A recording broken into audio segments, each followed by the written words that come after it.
안녕하십니까, 음모론입니다. 똥개도 자기 집 앞마당에서는 80% 먹고 들어갑니다.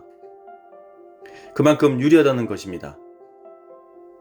일본은 자기 집 앞마당을 최대한 악용하기 시작했습니다.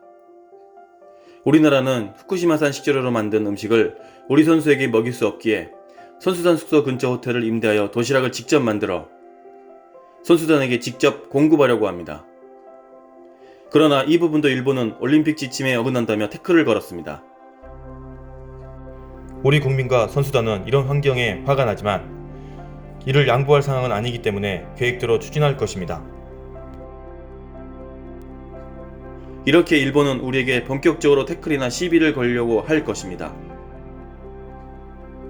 아직 시작도 하지 않았다는 겁니다.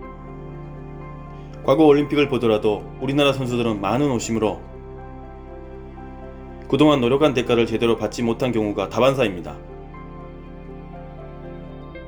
미국 선수 할리우드 옥신에 금메달을 강탈당했던 김동순 선수. 당시 온 국민이 너무나 억울해서 할 말을 잃었습니다. 또한 펜싱의 신아람 선수도 1초가 10초가 되는 오심으로 큰 마음의 상처를 입었습니다.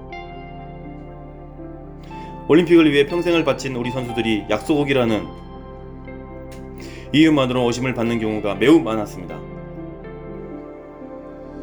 아니나 다를까 일본은 도시락 배달까지 태클 걸기 시작했습니다. 공항을 빠져나오는 것도 최소 3시간이 걸렸습니다. 본격적인 올림픽을 시작하기도 전에 큰 고난이 시작된 것입니다. 왜 일본은 우리를 이렇게까지 괴롭히는 것일까요? 시청 감사합니다. 구독과 좋아요 부탁드립니다. 일본 축구팀과 첫 대결 국가인 남아공 선수 확진자가 발생했습니다. 남아공 축구선수 대부분이 격리 중이기에 일본 축구대표는 부전승이 될 수도 있습니다. 일본 대표팀과 대결하는 타 국가대표팀의 연일 코로나 확진으로 해외 매스컴에서도 의심의 눈초리를 보내고 있습니다. 일본이 약한 종목은 시설 등 지원에 매우 소홀한 부분을 확인할 수 있습니다. 영원한 우승후보 사격국가대표 전정호 선수는 열악한 경기장 시설의 놀라움을 감추지 못했습니다. 에어컨이 고장나 실내가 37도 이상으로 훈련이 매우 어려운 상황입니다. 특히 우리나라에 의도적으로 코로나 검사, 격리 등 트집을 잡아 선수들의 집중력을 떨어뜨리거나 경기 참여를 제한하려고 할 것입니다. 특히 축구대표는 8강에 진출 시 일본과 대결이 이루어질 수 있기 때문에 우리나라 선수들에 대한 코로나 검사 등 일본의 방해가 가장 심할 것으로 예상합니다. 벌써 우리나라 축구대표팀의 첫 훈련이 일본 측 지원 미흡으로 방해를 받았습니다.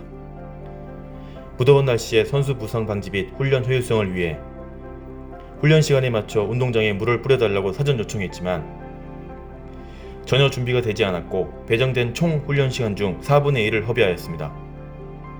이런 상황은 올림픽 기간 동안 자주 발생할 것으로 예상할 수 있습니다.